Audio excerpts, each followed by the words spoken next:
da primeira vez na cidade, da segunda vez e a eternidade.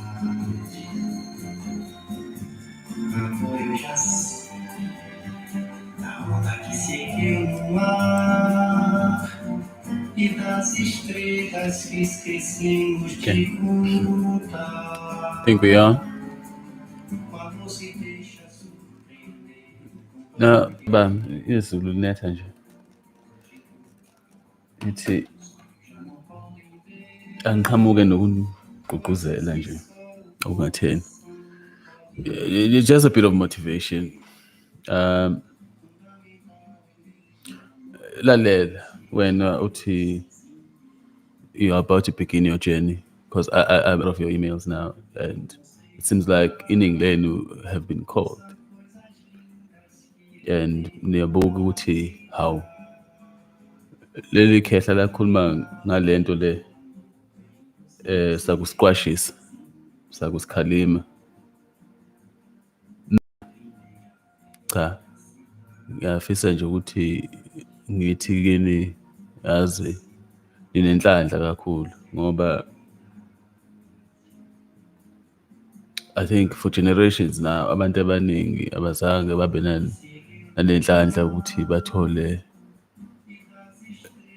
a different outlook, a more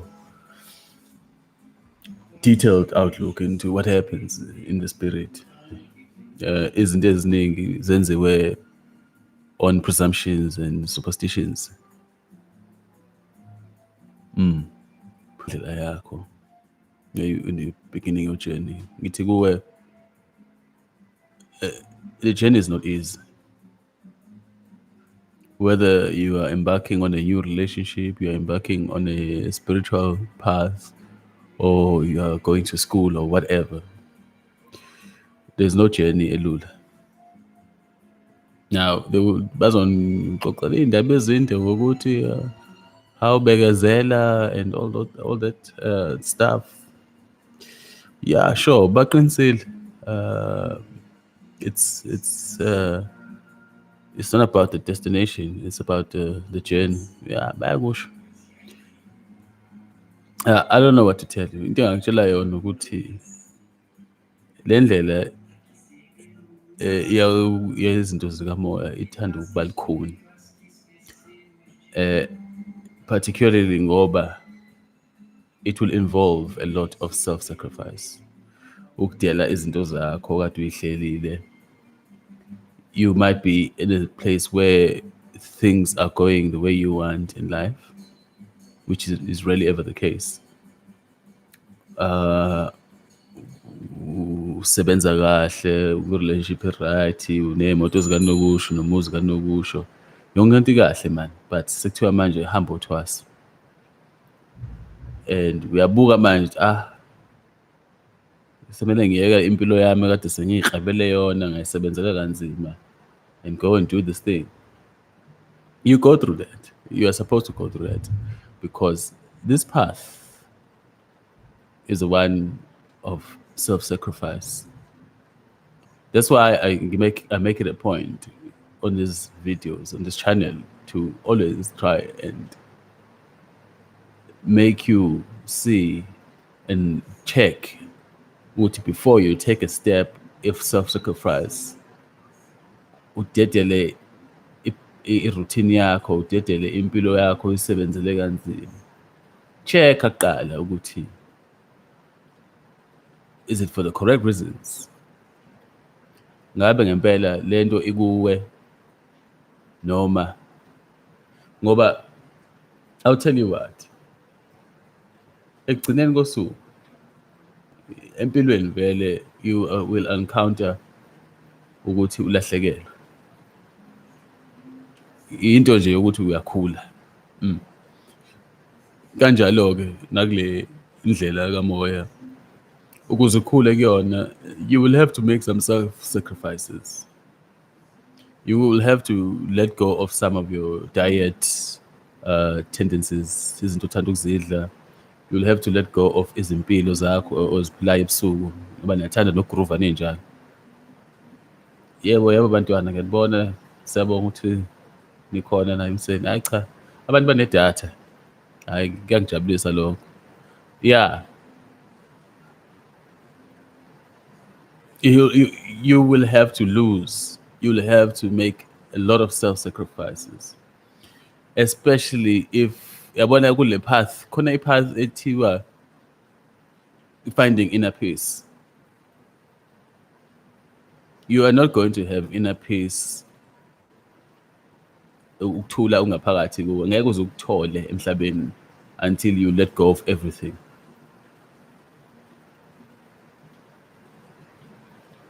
I kid you not. Whether you let go of everything for a month or 2 years, but you will have to let go of everything. Angeke uyithole inner peace until you can do that. The things that you love, the people that you love, the things that you thought were yours, oyisebenzele kanzima, you will have to see them disappear. Siyabonga. Ngiyanibingelela ekuseni. Ngiyanimotivate namhlanje. Now, all this is normal ukuthi uzolahlekelwa because you have to sacrifice a lot of the things that you have, or if sometimes even yourself, to accomplish this task, to grow, to become more spiritually attuned, to become, because angithi nibe nikhulumela nithi nifuna ukuthi wakhulisa kanjani amandla akho. Now sikhuluma this is what we are talking about now, ukuthi you let go of the things lezi obucabanga ukuthi zakho. And it's unfortunate ukuthi ngalesikhathi usenza lesi sacrifice kubuhlungu kunzima. You never get to realize that actually these things were holding me back. Ubona usungali ukuthi awu yazi ngempela lempilo yendwangu bingibambezela. What was I doing? Ngihlalela ukuthengana nokotini and showing off ukuthi ngigqoka ama-DMD. What did that really do for me? Yabo. So i-clarity yakuvakashela masungale. But ngalesikhathi usephakathi nendlela, it's very difficult ngoba kubuhlungu bantwana, kubuhlungu bakithi. Kubuhlungu ukubuka ukuthi sometimes uthi hey yazi ontanga bami bayakhuphuka. Now I'm stuck here. I can't move forward. You know, ontanga bami, they are buying houses. Ontanga bami, they are buying cars. They are doing all kinds of things. Yabo.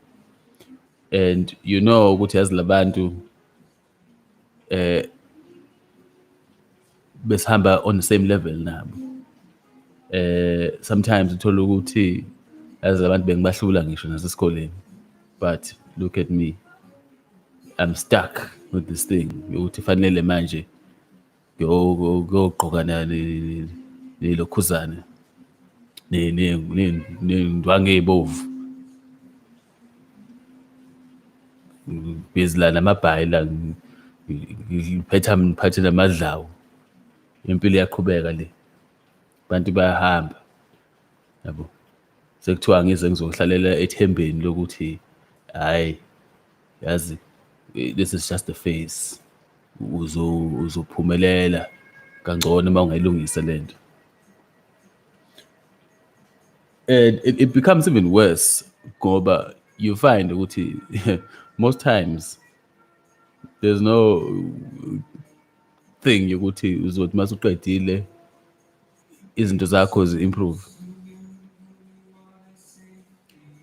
Siyababuka la abaningi ukuthi they take up the path yamadlozi and afterwards izinto ziba stagnant still. Yabo. So it's difficult, man. I understand. It's very, very hard. This is why ngizama ukuthi ngiyipequlule lento ngiyiveze ukuthi kahle kahle ime kanjani ngoba kuyafuneka ukuthi bantwana uma senza izinto zingabe seziba nemphumela ukuthi zicindezele impilo yakho yokuthi zicindezele ama-talents akho uthole ukuthi manje you can no longer live a fulfilling life ngoba you had to take a detour into izinto ongazi-understandi and izinto that may have not even been having anything to do with you into ezingahlangene nawe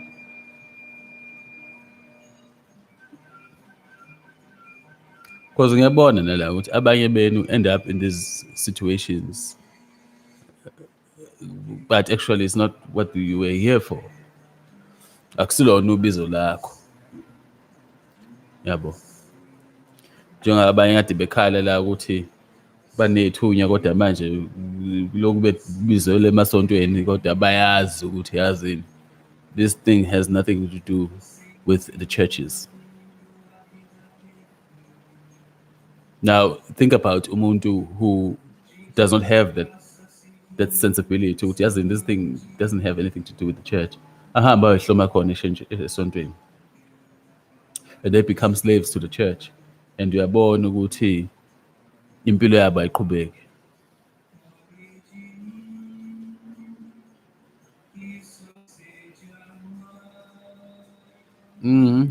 Nozipho kuba njalo phela ngoba iba persistent lento iba persistent ayihlukani nawe. This is why it's very important ukuthi like I always say in my videos ukuthi self discovery izokusolvela ama-problems amaningi. Self discovery will solve a lot of your problems. It will answer a lot of your questions. Yokuphendula imibuzo eminingi ngendlela esimanga.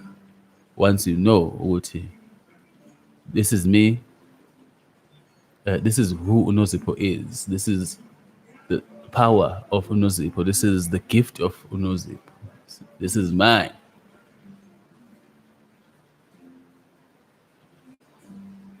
And you look at yourself, where are you standing in the center of the universe? Yabo.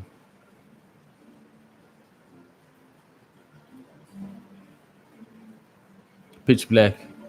Sanamgel.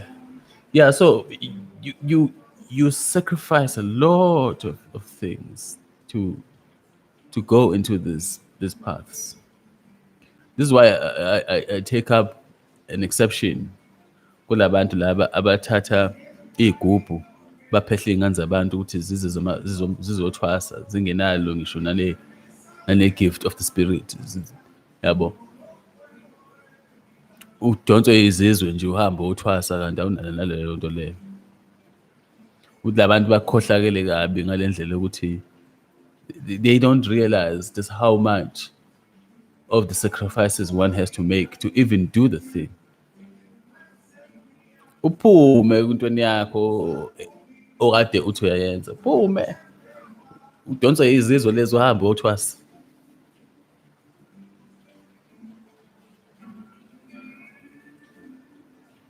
ukukhohlakala kusemhlabeni.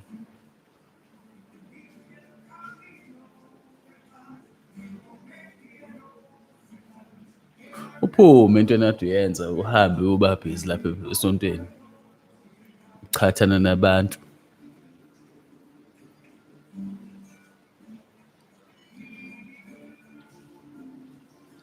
Now it affords a lot of self-sacrifice ukuthi ukwazi u-accomplish lezo zinto lezo.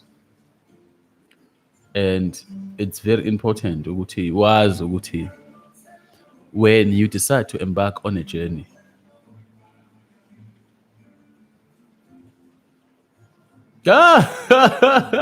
Dosi. Yiphi lokho iyakuphi lokho sekamkhizi ebulewe yazi kodwa ngizoke ngibheke indaba ngizoke ngibheke indaba ukuthi kwenzakalani hey madoda hayi bazokwanzini no yeah so Self-sacrifice is part and parcel of growing, but you need to be sure and certain and secure ukuthi ubani wena.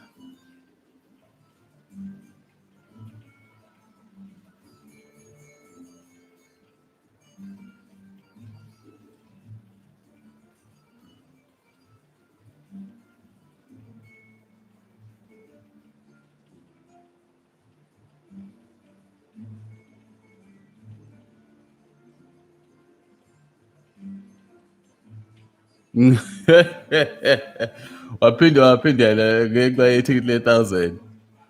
Yeah, ne? Now, it's also very interesting ukuthi the human consciousness, or not even the consciousness, the human mind in the physical space is a thing of incentive system. And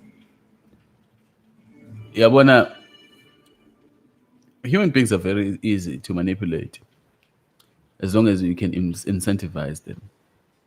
So the moment umuntu ebona ukuthi how yazi nawo 5 rand phansi, uzolandela bheka ukuthi uzobuka uphi umunye 5 rand, what caused ukuthi afike lapho athole 5 rand. And that's the other thing we'll get into indaba yenhlanhla, yabo. So umuntu uzohamba ayokwenza lezi zinto lezi, and because there are some incentives awubonayo eceleni, abe more motivated and sure ukuthi yazi I'm doing the correct thing here, yabo. Abuke ukuthi yazi cha, umuntu sengenelwe nayimali, hayi sekuyakhanya. Bakithi ubani owathi ukuthi usukwazi ukuthola imali means ukuthi izinto seziyakhanya? Ukukhanya kwezinto kahle kahle, what does it have to do with like physical tokens?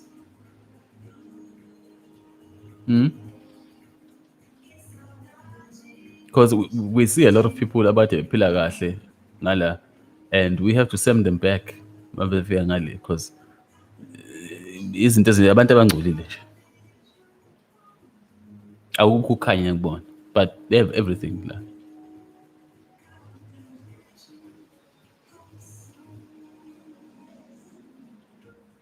So ukhanyiseleka hlatshwayo, enlightenment. Ukhanyiseleka, yeah, that's basically what we are talking about here. This is what we are talking about, ukhanyiseleka.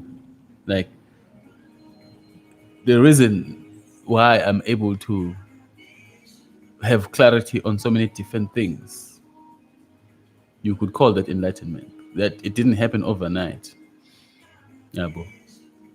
Every day ngiyaqhubeka, and new things, new ideas, new confirmations are being put into my consciousness.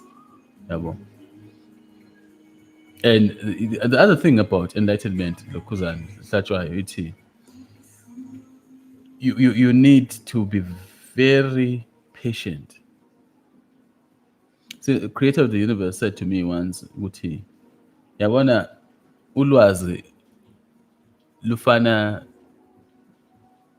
nokuthi uthatha umuthi, and ukuze umuthi usebenze kahle ungakulimazi, you need to be a particular, in a particular state. Umzimba wakho ufakwe in a particular state ukwazi ukumelana nalowo muthi loyo, otherwise it will become poisonous.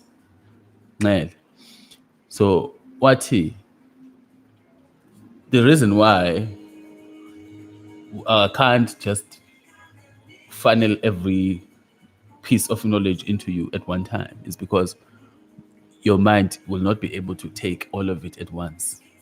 You are not in a state to be able to wamukele lonke lolo lwazi ngesikhathi, yabo. Umqondo wakho, imhlinzo yakho i-capacity yayo ayikakavuleki enough ukuthi uyamukele lonke ulwazi lasemhlabeni nasezulwini. So you have to take it a bit at a time.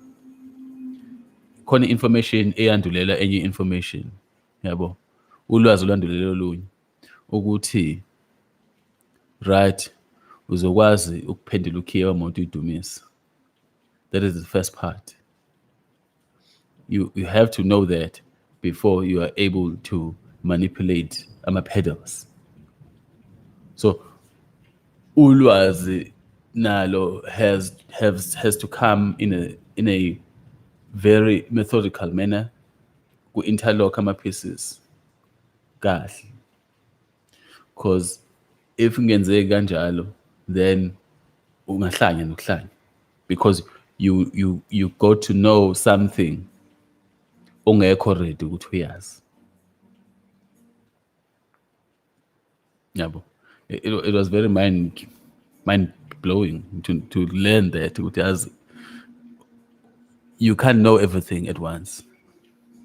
So iphutha elenziwa abantu who want to go into enlightenment hlatshwayo basuke ba-expect ukuthi enlightenment means ukuthi they're just going to be omni-aware, omniscient same time, bazokwazi yonke into eyenzakalayo emhlabeni. Doesn't work that way. It's a bit by bit. Kancane kancane kuzoloku kuthiwa nje co, and then you wait, and then something happens to explain away that idea that was planted, and then you have clarity, and then another concept can come in. Yabo. Now, kunjalo nje. Like it's like ama-revelations. Yabo. Imbono angeke ifike ngesikhathi esisodwa. Sometimes uzokhonjiswa imbono bese ishiya iwu-half. Uyophinde qhubeke ngelinye ilanga once you've learned something in the due time, yabo. Because it's important ukuthi i-integrity of your consciousness ingaphazamiseki.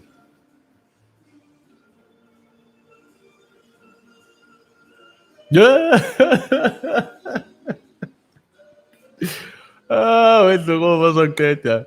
Nawe ubuxhuma amashobe ekhanda. Uyaxhumelana namashobe ekhanda wenozipho. Awungitshele impela. Yini le nto neyixhuma emakhanda? Ubani wathi uxhumana lezinto? Ubani owathi uxhumana lezinto lezi?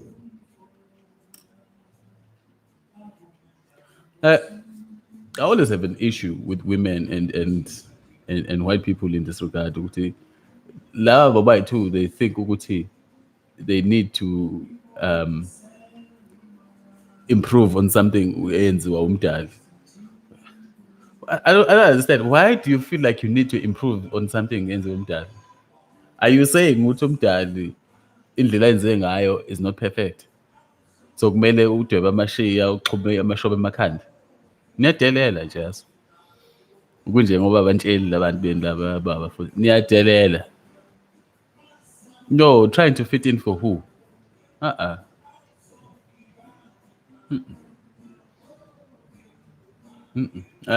nje, yekani uxhuma lezi zinto emakhanda. Self-love is very, very important. Yabo nje, in this path of the ancients, you need to understand ukuthi the creator of the universe did not make mistakes. Lapho nje umdali akawenzanga amaphutha. Ukuthi unensumpa la, it does not mean ukuthi umdali wenza iphutha. Yabo. Now, I think yona problem like ukuthi this thing of colonization isifakele umoya othi what was created is not enough. Yabo. But you have to understand ukuthi umoya ohola lezi ingane owokuthi well, because thina saxoshwa, we are going to create something better than the creator. Ilo nto phela babusayo bona. Yeah, they don't know, but it's in their DNA ukuthi somebody is trying to show the creator of the universe that they can be better than him or her or it. Yabo. So that's why they can't seem to accept izinto ezidaliwe as they are. They're always trying to manipulate and change and improve on them. Yabo nje, it's always better. Version 2.0, version 2.1. That's just not how it works. Ngakithi. Thina sabantu abadalwa, and the way esadalwa ngakhona was absolutely perfect. Absolutely. There's no need. There is no need nozipho yokuxhumana izinto emakhanda. Iy'nwele zomuntu nje zinhle nje.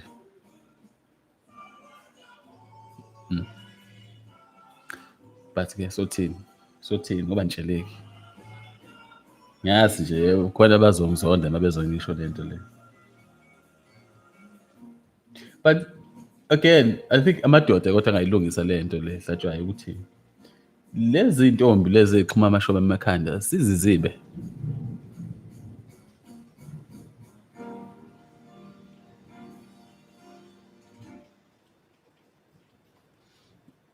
It's okay if they're saying ukuthi ugogo, then they are recognizing the people behind you abakhulile kunayo. So what's wrong with that? Wena unezimvu wini. Yeah. No man, like niyadlala niyeka nokudlala, like you play too much. Yeah. Imagine trying to improve on what the creator was doing, bruh. Like I don't understand. What makes me think ukuthi I can do better than him? That's why some of you end up looking like some strange creatures. Yeah, kumele nibazibe ningalinge nje futhi nize nibakhulumise. Bazobonela bona ukuthi okay yazi, because lento yabo bayitshela ukuthi thina asinankinga nayo siyayithanda.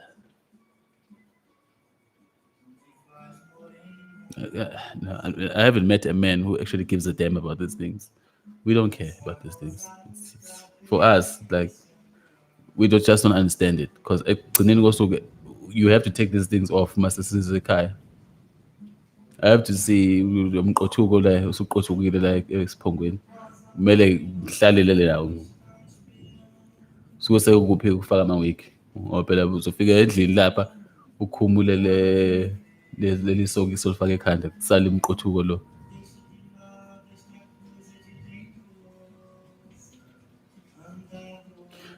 Mina vele nje kuyangihlula nje uqalele lento yamashoba ecela anginasikhathi nje. Intombi enamashoba uyayibuka nje, oh okay. Futhi nje ake nje ngicomplimente mina ufake ishoba. Ngisho ngamuhle kangakanani kodwa uma ngithi nhla shoba phezulu bese ngiyithuleka nje, okay. Yabo. But uzothi ngihla ngikubona uhamba nge-natural hair yakho ke, and I was like, oh, okay, hey, I love the hair.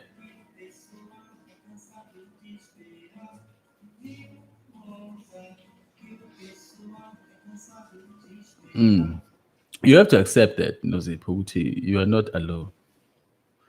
There's nothing wrong with that. You have to accept that. You have to, like I was saying, ukuthi uthando will transcend to the other side. You have to love your ancestors as well. You have to have a relationship with them.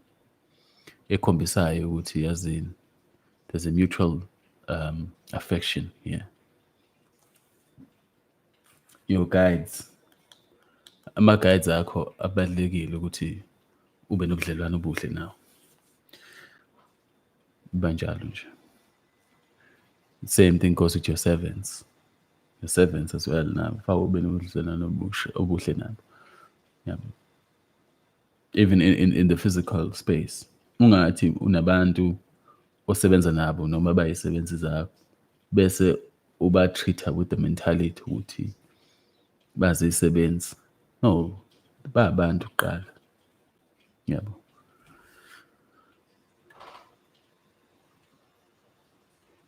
Mina ngingazi ngempela ukuthi nenzani because nibahle kabi nje ngeenwele zenu. Yekeni lento le yamashoba, yekeni. Ngiyacela nje impela la emkhidzoneni nje amashoba nje asinasikhathi nawo. Cela abantu bawayeke. Nibatshele abangani benu ukuthi ngisho njalo ngithi amashoba phansi ngawo.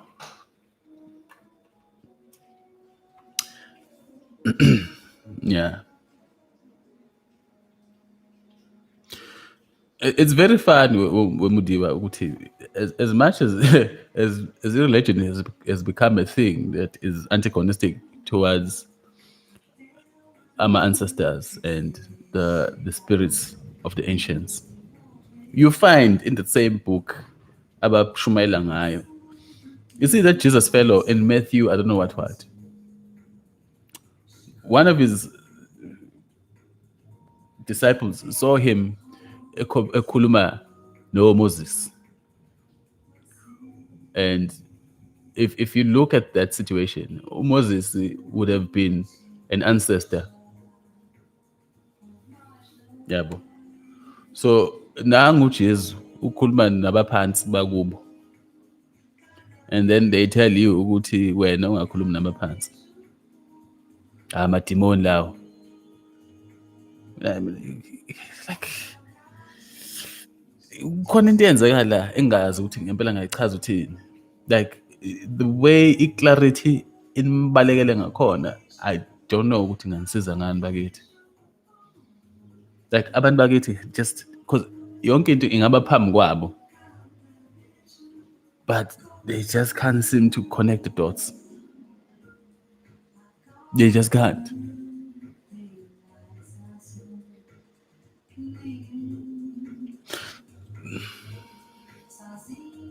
This is why I say ukuthi yabona indaba ama-religions kumele niye kuyithatha serious kakhulu and understand ukuthi ama-clubs kufana no-Kaizer Chiefs no-Sundowns ama-clubs ebhola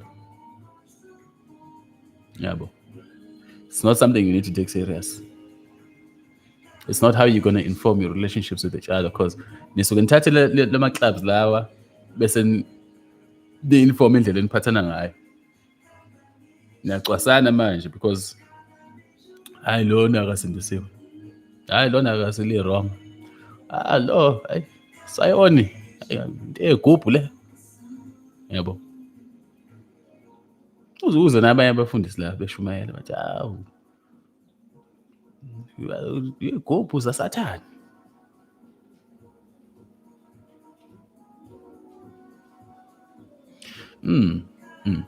Ama-religious guys, like ama-clubs, you go there to have fun, ubuye, and continue with the relationships with each other. Into efasiyenze thina ukuthi sikhande ama-communities and sikwenze ngendlela thina esifuna ngawo ukuthi asebenzele. If ama-religions cannot align to that, then they need to go. Yabo. Ngoba you don't see them interfering with community set up in the white community, in the Indian community, in the yellow community. Yabo. You don't see it. Their communities are working in a very efficient manner, and religion is not something ebekwe lapha. Yabo. Amasonto bayawavakashela. They go there with their families, babuyele baqhubeke nempilo.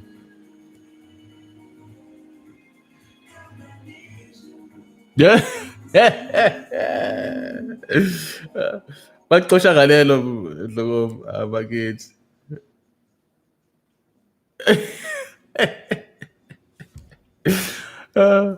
Bakubona ukuthi you are a natural person.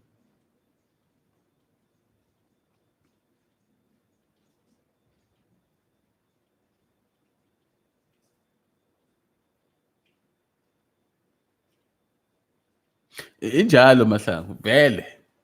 That one, it's very clear.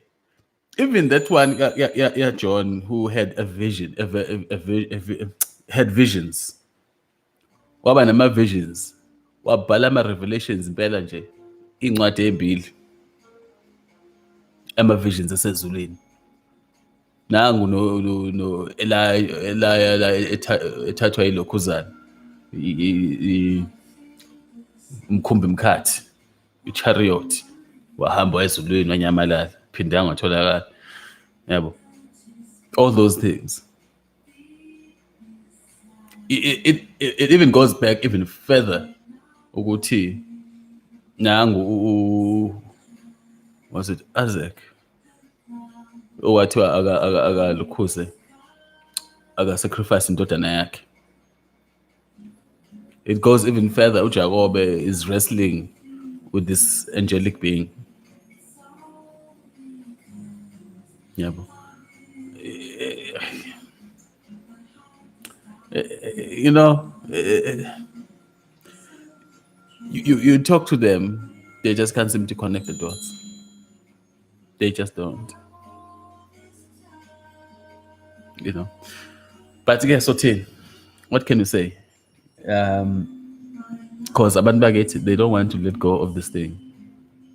They've been taught ukuthi they need to wait for the Superman so much. Everything else is by the wayside. There's no logical reasoning that happens in their heads anymore because they're waiting for this Ubermensch also from the sky.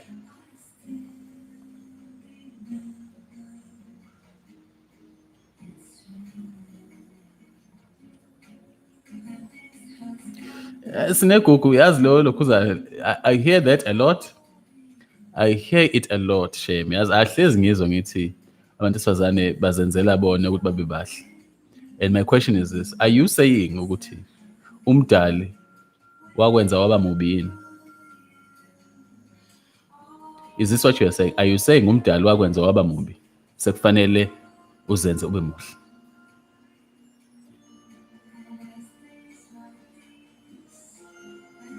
Injalo siyabo. Like people have, like brainwashing that has happened is extremely whew. And angazi ngempela ukuthi singayilapha kanjani.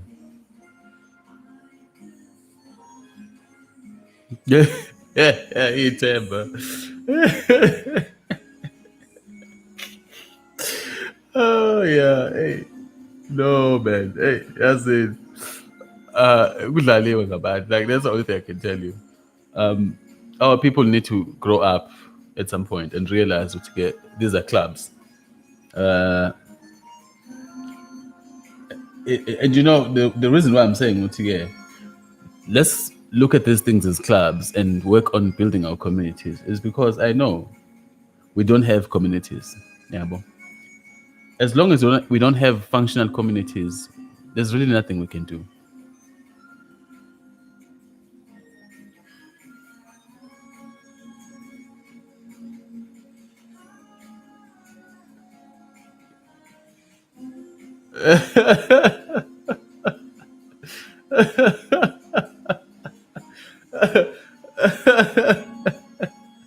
Yeah, my God. People are going through the most. So, like, someone was asking about enlightenment. It sounds to me, with the enlightenment, you figure, but and if you accept all these dreams that you are having and voices you keep hearing, and phone gives. Nina nizohlala nizigqila kwabanye abantwana ngoba anifuni ukuphuma nizicabangela. That is the first thing you need to understand. A man who refuses to use his faculties will become a slave to the other. Because vele slavery operator kanjalo. Umuntu ongakwazi ukuyicabangela is available to do work for other people. Simple as that. Yabo. Indoda ekwazi ukuzicabangela ayikwazi ukuthi ibe available ukuthi ibe isigcila samanye amadoda. So manje ufike nithi no sizoya kuyicabangela manje ngoba uJesus uzofika ayilungise le ndaba. Yeah, guess what? La abanye bazosebenzisa. Nizobakhandela izulu la emhlabeni. Because yabona labantu laba banezindlu zo 65 million, 69 million, 100 million izindlu. Zakhiwa izandla zabantu abangafuni ukuyicabangela. Yabo. Thole ukuthi umuntu usebenzela uGreenacre ukuthi kwakhiwe lezi zindlu lezi zonokusho. But what do you know? They don't have a stake with Greenacre. Just a general worker, Begistin. Most skillful people told, hey, island dot was a beg tile. Perfect. But he's not even a shareholder kule nkampani ayisebenzelayo, thatha leyo madlana leyo abuye azodakela utshwala layo no-weekend because akafuni uyicabangela. Yabo. This is why you are available to be slaves to other people. You don't want to think. It has become a sort of an evil thing to think.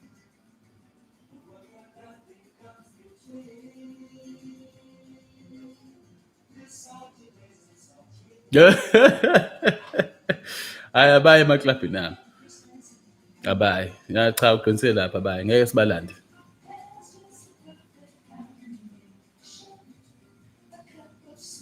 Ya injalo wekhumalo ukuthi vele iqiniso liyababa, yabo. I guess that's why sometimes I get a backlash when that's why futhi ngingathanda ukukhuluma kakhulu in public spaces because ngiyazi ukuthi if I say all the things that I know, abantu will not take very kindly to it. Yabo. Ngiyacabana kushunquthula. Because even nale inkosi nje esesiqalile amasonto adlula umuntu and lo muntu vele walethwa la ukuthi azokhothama. Manje indaba yakhe isakhulunywa namanje. Is lingering here somewhere. Yabo. But sizoyikhuluma leyo nto leyo abantu bazovuka nje bovu bathi ngifuna ukuhlakaza izinto. Kanti cha, izinto fayibuyele ngononini, yabo. I-brainwashing yokuthi nize accepte abantu abangenabo nanobukhosi nibenze abakhosi. It's mind boggling.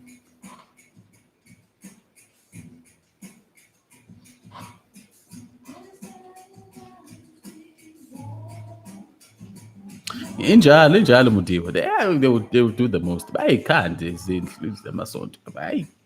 Bawakhanda amasonto. Uxake ukuthi le mali vele kodwa ke yeah. Injalo. But you know guys, into mina engigcine sengifika kuyo. Ngiloko thinking about this situation. Ukuthi yazini. Let's stop crying about this thing. And figure out a way yokuthi sithathe le mali kubantu ngoba because ikhona imali kubantu bakithi. We need to get that money from them. You know. So if you have the capacity start a business lapho, it doesn't matter what you're doing. If ubona ukuthi bathanda utshwala, qala business katshwala, get that money from them and start building these things. And start funding these kids ukuthi zihambe ziyofunda certain things, yabo. Adopt whatever you can adopt. Ngale mali. Like there's no other way. Angiyibone indlela because we can't tell these people what to do with their money. But we can get it from them. Get their money. Yabo. Thatha le mali kulabantu ngoba vele ihleli ilahlile. Yeah. Sell them the things that they think they want. Collect the mali and do something in the community if you can. Yabo. Futhi nje ungababalekeli, just hlale khona phakathi kwabo and start building things.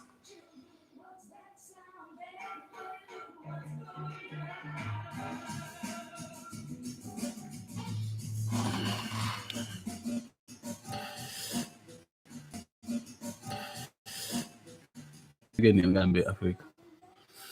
Let's look at that. And yabona indaba yokuhlala ifana nokuthi ukubhinqa. Kunomehleko phakathi kokubhinqa nokuzikhanda. Very big differences. You can't say it's the same thing as beads. Ukuze utomoto ufake uxhume emashobe emakhanda. It is not the same. Because what you're doing, you're literally altering yourself.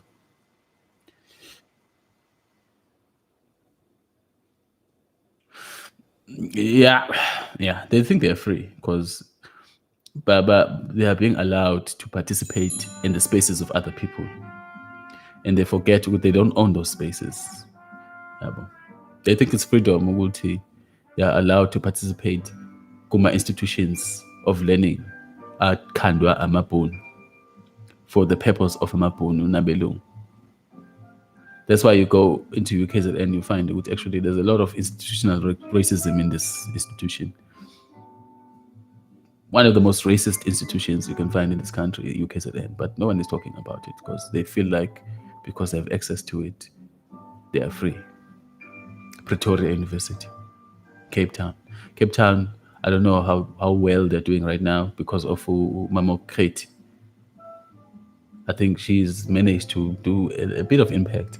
But if you've been to these institutions, you get the feel of what it means to be allowed into a space that you don't own. And uyakwazi ukubona ukuthi this freedom idea ayiphelele because we don't own the spaces.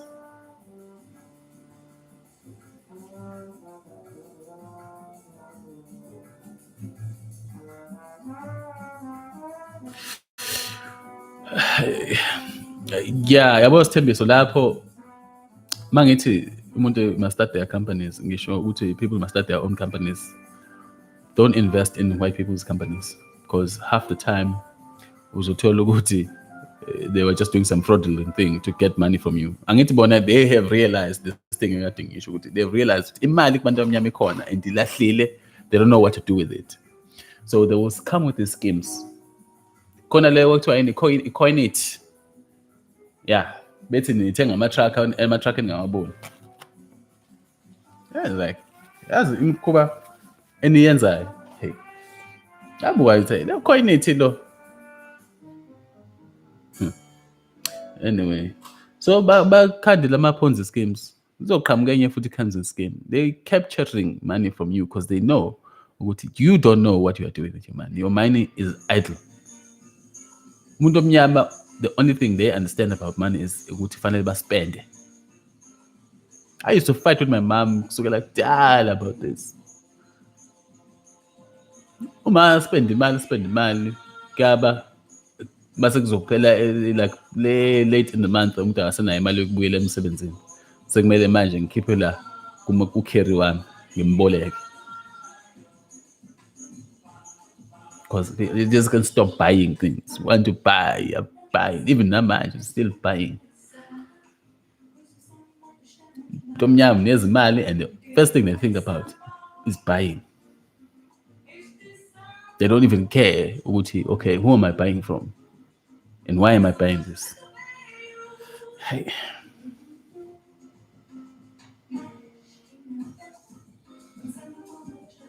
That's a very good thing, Cousin Motivo. Asiyenzeni ngempela leyo nto leyo because we can't be crying all the time.